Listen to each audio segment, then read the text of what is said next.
This week on the Communicators, a discussion on cybersecurity with Philip Reitinger of the Department of Homeland Security.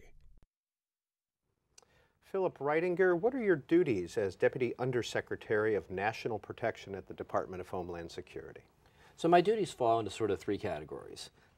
First, I'm the Deputy Undersecretary for the National Protection and Programs Directorate, which means I'm the number 2 in a fairly large organization that is bigger than just cyber.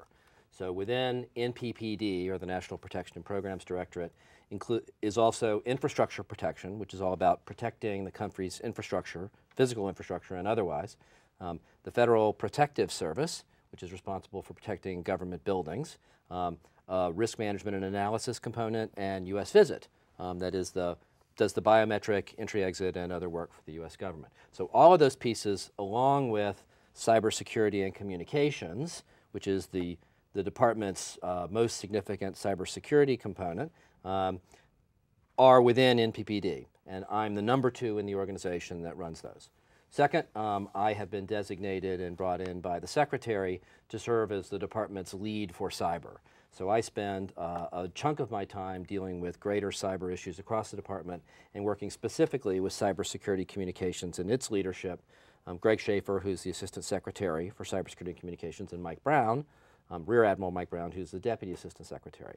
That's my second sort of hat, even though that's really the same hat as the first. The third hat that I've got is I'm also the Director of the National Cybersecurity Center. In that capacity, I actually report to the Secretary, and that's a small component that is responsible for helping to coordinate across the different cybersecurity centers in the federal government, which includes a part of CSNC, Cybersecurity and Communications, an entity called US CERT that serves as sort of the watch and warning and operational center for working with the private sector and across the civilian government space. But there are other such centers, an FBI-run center called the NCI-JTF, and a center up at the National Security Agency called the NTOC, one in DOD, or several in DOD, and one in the intelligence community. So that all of those centers can coordinate effectively together, can be more effective in their mission spaces, and can help drive common situational awareness, which is one thing we think a lot about in cyber across government. Okay, 2 questions to follow up from that. How do you define cybersecurity? Well, it's a hard thing to pin down. There are components of cybersecurity that I think you cannot lose sight of. Sort of the traditional definition of computer security or cybersecurity falls down into confidentiality, integrity, and availability. So confidentiality is about making sure that information or other things that you want to keep confidential stay confidential. Integrity is about making sure that someone who shouldn't alter that information or an information system doesn't alter it. So you can imagine, when you think about things like health records, while confidentiality is important, integrity is far more important. And then last, availability, which is not only that an information or an information systems is available, but perhaps something that depends on an information system is available. So we increasingly think about, in the broader context, making sure that essential services such as power and water and transportation, where there are interdependencies with the underlying communications or information technology functionality, remain available. And so cyber in that sense has both a vertical and a horizontal element. Let me explain briefly what I mean by that. The vertical element is making sure that communication systems and IT systems, those what you might think of as those sectors, much as there's an electrical power sector, those sectors are secure and are doing their best job. Then there's a horizontal element that cuts across the entire economy. Power depends on IT. Government services depend on IT. That's an essential element of cybersecurity also. And what is common situational awareness when you talk about working with other departments? Common situational awareness means, to the best of your ability, you know what's going on. Are you under imminent threat of attack? What's going on? It's hard to make the right decisions without the right information. So common situational awareness is having, or a common operational picture, there's different ways people talk about it, mean that you have a good sense of what is happening across your enterprise so you can respond appropriately. For example, mitigating the threat in the most effective way. Well, here to help us dive into some of the issues that you cover is Ellen Nakashima, who is the national security reporter for the Washington Post. Hi, Ellen. Hi. Hi, thanks for having me. Well, I'd like to start with another question about definitions. Former Director of National Intelligence Mike McConnell recently stated in an op-ed in the Post that the United States is fighting a cyber war today and we are losing. Do you agree? What's your thinking on that? I would probably use different words. What I'd say is we have an increasingly threatening environment. We are trying to secure a broad network of systems, and that network of systems involves more and more devices every day. So we're putting computers in everything. We not only have computers on our desks, we have computers in our television sets, and we have computers increasingly in our refrigerators. And look on the back of those things. More and more every day, they've got an Ethernet jack or they've got a wireless connection to a home network. So we're tying all these things together because it gives us more functionality. And that's what we use IT for. That's what we use information technology for, to give us more capability, to give us more services. But that adds complexity. So we've got a network that is bringing together different devices. They're all running different software. They're doing different things.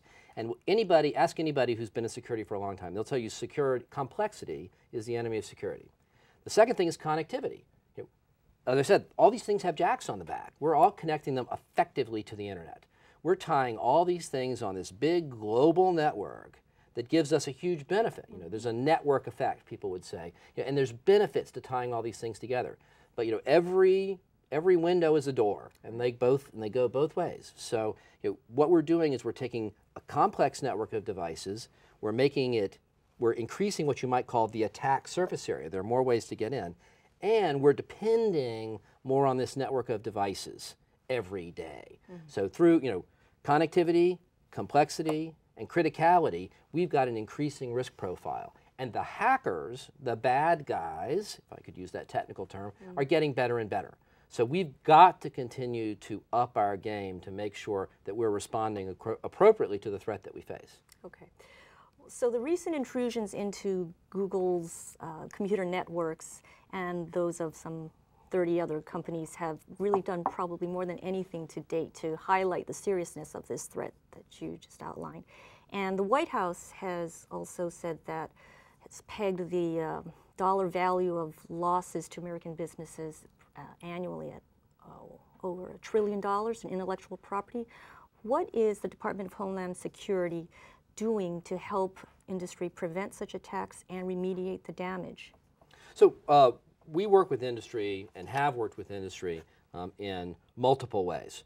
You are quite correct that the losses from this sort of activity are continuing to rise. I got involved in cybersecurity back in the mid-90s when I was a prosecutor for the Department of Justice.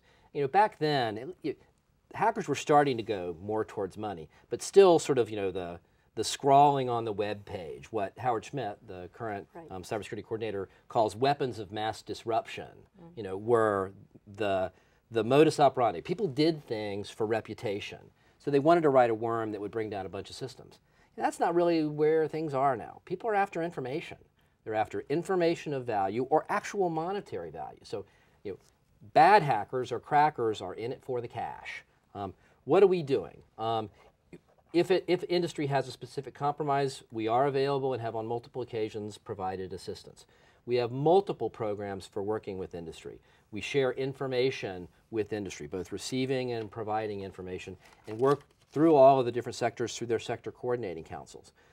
We've just recently started a pilot program. The Defense Department started a great effort to share information with its defense industrial base, where they pair information up to a classified level about what the threat environment looks like. And we've now extended that and are sharing that, peering that information with the financial services sector. We also share with all sectors, both on occasion classified information and certainly unclassified information through the United States Computer Emergency Readiness Team, or US CERT, that I referred to before. We provide information regularly to them about what is going on and appropriate mitigation. So for example, in the DDoS attacks that started in last July 4th, roughly, we fairly rapidly spoke with industry, got their view of what was going on, worked with our partners across government, and got out bulletins, separate bulletins, both to private industry, what we call a CIN, a CIIN, or Critical Infrastructure Information Notice, and a FIN, a Federal Information Notice. If you live in this space for very long, you can speak acronyms and confuse anybody about anything. But we got those out rapidly to both about what was going on in the activity. We are continuing to work with them to make sure that we are developing the processes and procedures that will let us work together effectively. So, people think, the big one, or the big cyber incident. What happens when bad thing happens?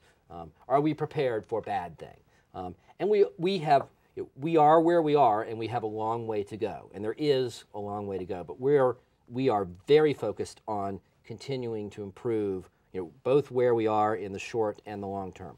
So one of the recommendations out of the President's Cyberspace Policy Review, which President Obama signed out in May of last year, was we needed a better national cyber incident response plan.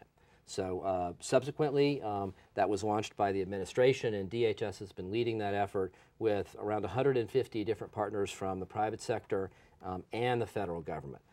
And that's to develop both a steady state way of working together, known roles and responsibilities, that can scale to an emergency so we can work together across all the different stovepipes within government and within the private sector effectively in response to an emergency. We're also building out the organizational constructs that will enable that to be successful.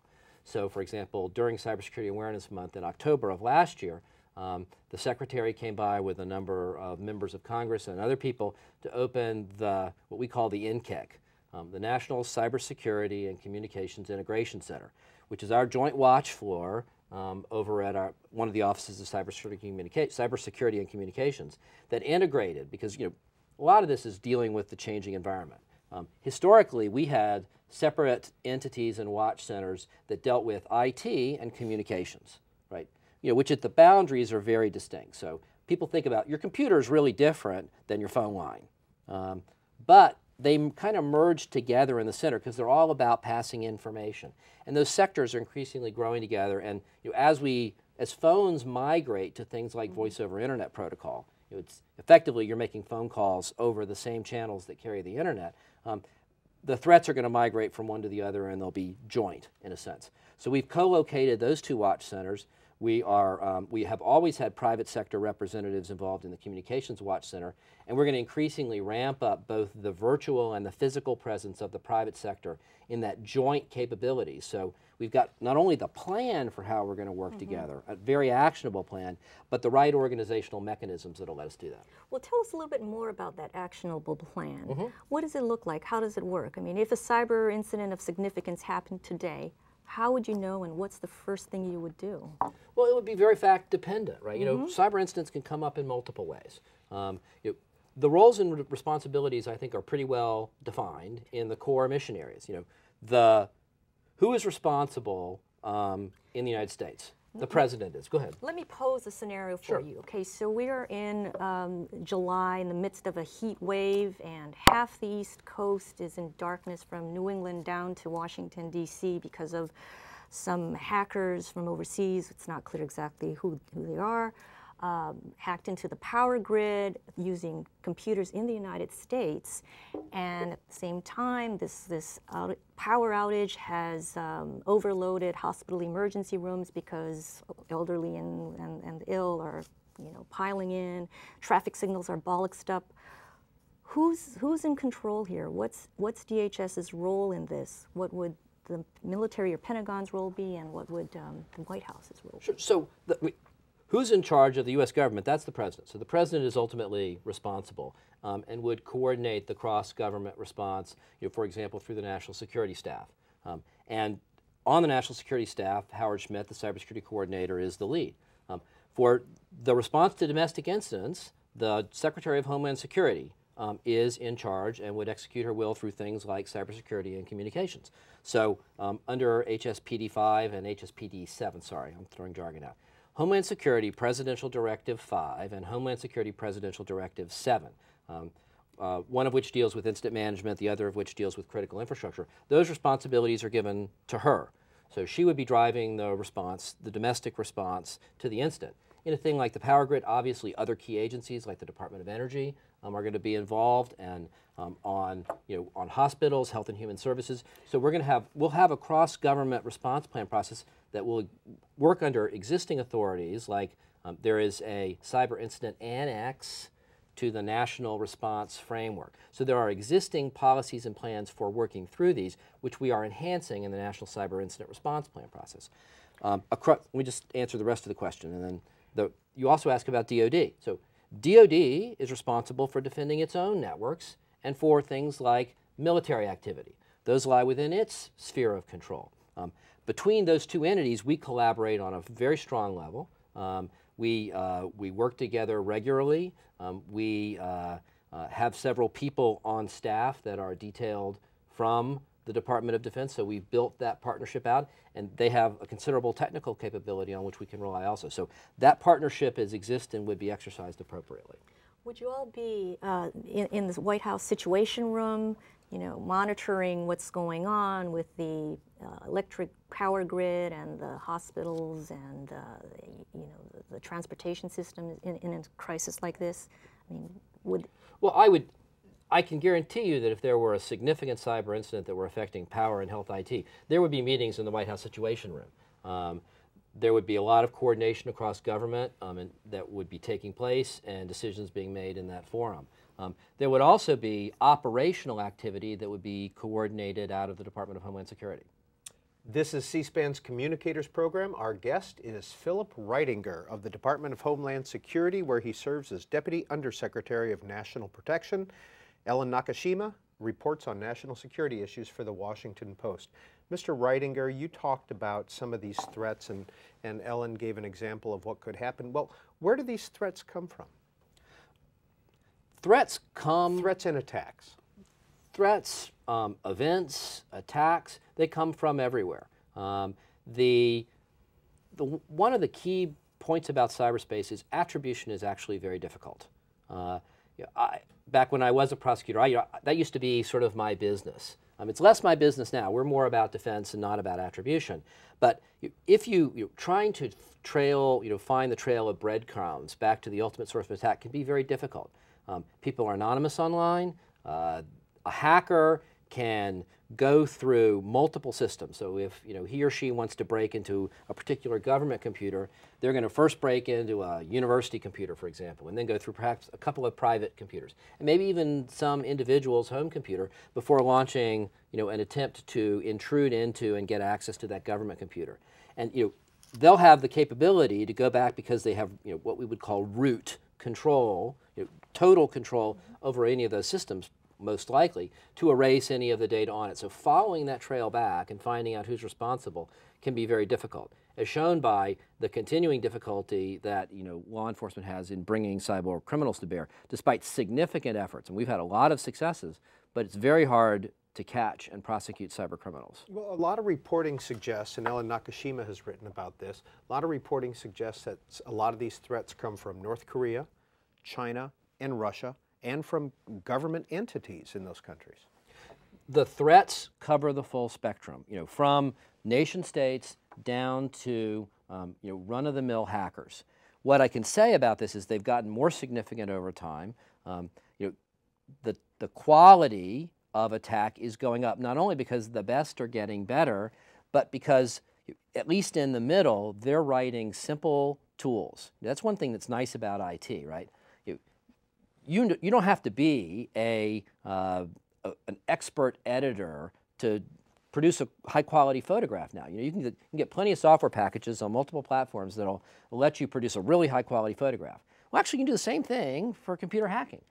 Hackers write GUI, graphical user interface-based tools that'll let you, roll your own virus that are very, very sophisticated that'll let you get access to things. So, the really, really poor hackers, what we used to call, and still do to some extent, script kiddies, right? Because they used to run scripts. Now a script kiddie can be a very serious hacker simply by using a tool that somebody else wrote for him or her.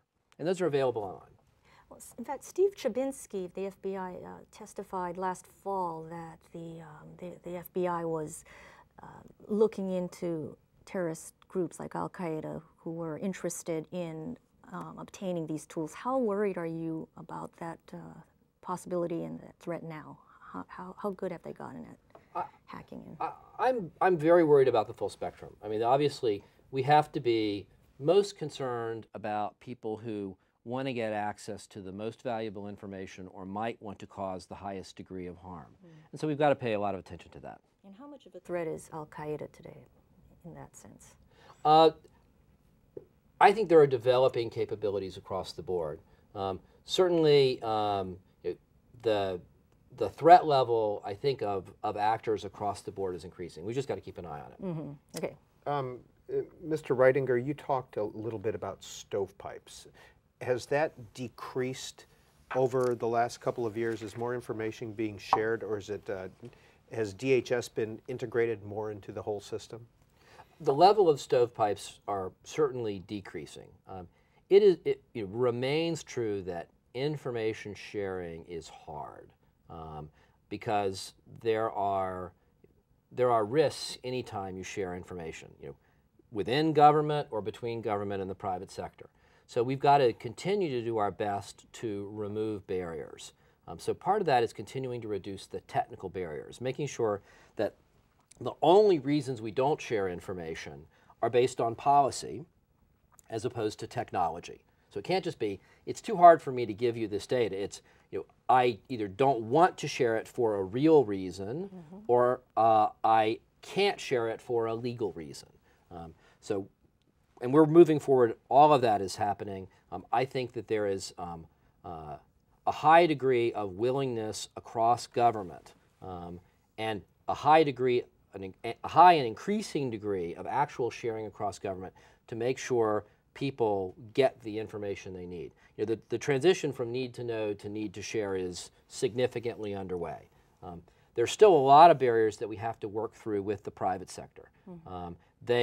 People in the private sector actively want to partner with government because, if for no other reason, it's in their interest to make sure that their country and their countries, because it's an international private sector, stay secure. They depend on this network of networks, for value, besides having the people who work for them live in the United States and in other countries. So they want to address the issue. We are continuing to build out the mechanisms that will let us work more effectively. I mentioned sort of the financial services pilot. There are other activities that we're engaged in with the private sector to continue to improve our ability to both share information with and receive information from them. So the stovepipes are decreasing, but I'd be the last one to tell you that problem has been solved. Right. You might want to tell our audience what some of those mechanisms are. My understanding is that the private sector, there's an issue of trust. They're often not wanting to share information with the government that they think might be, either released again publicly through FOIA or used against them, maybe harm them in an acquisition, or maybe might lead to a prosecution. So of course it's somewhat fact dependent, but there are lots of mechanisms both to protect information and to share information. Companies tend to be freer with sharing information when there's a return on investment for them. So that doesn't mean they want to sell information. It means that it's got to be mutual. A company will bear risk by sharing information, so you want to give something back. And so sharing information back on a classified or unclassified level is an important incentive to set up those sorts of efforts. And there are lots of different ways we're moving forward to continue to enhance this effort. There are long-running information exchanges, such as the NSIE, the Network Security Information Exchange, which has been run under the National Communications System, that brings together companies and government to share information on a very collaborative basis, bound tightly by agreements that say we're only going to use this for appropriate purposes. We're extending we have other mechanisms that will protect information shared from the private sector, most particularly the PCII, or Protected Critical Infrastructure Information Program, that itself provides an exemption from further disclosure and limits use of information voluntarily provided by the private sector. We also work through mechanisms that can provide assurance to the private sector that the information will be used appropriately. For example, the information sharing pilot we're doing with the financial services sector now, we're working through an information sharing and analysis center, which were a number of centers set up by sectors to work more directly operationally with the U.S. government. So the financial services sector is sharing information under that program with the U.S. government through the FSISEC, or Financial Services Information Sharing and Analysis Center, which can provide some degree of anonymization and still get the government information about what's happening in the environment, and then we can pass the information back directly to the sector or through them. When I ask, I'm going to move on to the privacy issue for a bit. When I ask privacy advocates what they fear most about government efforts in cybersecurity, they say it's government monitoring of purely private communications, where the government is not a party to one end. Do you agree that that should be a bright line? Can you rule out government monitoring of private communications? Well, I can't, because in law enforcement that's done. I'm sorry, purely private communications, and outside obviously of the law enforcement or espionage context where you have a warrant or a court order. So that's an important line to Yes. draw out, because Yes. obviously privacy is essential, and one of the things we need to do in this ecosystem of the future is protect privacy as we protect security and build competitiveness. But there will be cases where, under appropriate legal rules, one needs to monitor a private communication. So, for example, when law enforcement is investigating criminal activity, they get a warrant, they get a Title III, or they can get a court order to get access to stored communications. But this is where the whole issue gets fuzzy, right, between cybersecurity and surveillance, because often it's the same tools or sorts of tools that can be used for both. And I guess, from the privacy community's perspective, it's hard to know without more transparency or stronger oversight when you're using the tool for one purpose as opposed to another. So I would say, I think, two things in regard to that. The first is that when we're building information assurance mechanisms that involve monitoring, as we need to do. For example, if you've got an intrusion detection system, and we're deploying that under our Einstein 2 program. So it's an array of intrusion detection sensors that are being deployed to provide protection for communications going to or from federal government entities. You actually have to look at those communications to say, to look for specific indicators of an attack. So if you want to detect an incoming attack, you actually have to look to see if that signature, if the indicators of that attack are present. That doesn't mean a person's looking at it. It means a machine is looking for a signature. Much like a person would run antivirus software on their home computer that would look for those sorts of things. So our purpose in engaging in those sorts of intrusion detection or prevention capabilities, we are information assurance professionals. So that's the purpose limitation. The second thing is we are striving for, or we build in the right privacy protections from the very start. It is essential to us, the Department of Homeland Security, that we include protections for privacy. So we, with regard to the people that do this information assurance work at US CERT, they get regular privacy-related training. We've developed processes and procedures in terms of that limit our use of information, how we handle the information, what our actual activities are. And those are reviewed by both our Chief Privacy Officer and her office and the Office of Compliance within CS&C. We work with the Department of Justice to make sure that our activity is appropriately cabined in the areas that are aligned with that information assurance mission. So we build in a number of protections to make sure that we stay on the right side of privacy. The last thing that we do is strive, as you suggested, Ellen, for as much transparency as possible. Now, complete transparency is not possible here because there's a lot of classified information and those sorts of things. But the administration and DHS have both moved very far forward. We have published privacy impact assessments on both the initial foray into this space for Einstein 1, which is a flow monitor that just looks at the traffic, a privacy impact assessment for Einstein 2, which is an intrusion detection system, and now we published an unclassified PIA, Privacy Impact Assessment, for the exercise that we've got going now to test out an intrusion prevention system. In addition, the administration has published for the first time a few months ago an unclassified description of the broader comprehensive national cybersecurity initiative. Does all of that mean that people who are very concerned about privacy are satisfied and can go home and rest on their laurels? I don't think any of them would say that. But what it does mean is we're engaged, we are striving for transparency, and we're engaged in a continuing dialogue with the privacy community to make sure we're doing the best job possible to address their concerns. Time for one more question. Time sure flies here. Well, I should ask, because so much of what you do is relies on the private sector and critical infrastructure, because after all, they are, what, 85–90% of the critical systems. Some experts have said that the government must become more aggressive in getting the private sector to protect its own systems, because self-regulation isn't working. You just can't let the market take care of it. You gotta, as Jim Lewis of CSI said, give the market a kick. What's your thought on that? Well, the private sector, I think there are concerned people across the private sector, and they are day to day and month to month and year to year doing a better job. I don't believe personally that the market is going to take us all the way we need to go to protect national and homeland security. In no other sphere do we rely exclusively on the market to protect national and homeland security. That doesn't mean that one goes in and says, well, we need intrusive and incentive skewing regulation across the board.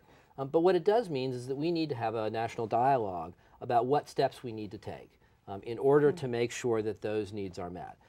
We've been working closely with the private sector on things such as the incentives or other recommendations that would be appropriate. Some of that work has taken place under the Comprehensive National Cybersecurity Initiative. And I think we need to think through what's the most effective way to make sure that those needs are met. I would also say that it's a bit of a straw man to say that that regulation should be verboten, because it's already there. Most critical infrastructure sectors are regulated in some sense, and in many cases there are cybersecurity regulations that are included. I mean, just to give one example, DHS is responsible for regulating the chemical sector, and that's a risk-based set of regulations that actually includes a risk-based performance standard for cybersecurity. So the question is not whether there should be regulation or not, it's what should the baseline be, and to what extent should one use regulation or other incentives. Philip Reitinger of the Department of Homeland Security and Ellen Nakashima of the Washington Post, thank you for this introduction to cybersecurity. Thank you. Thank you.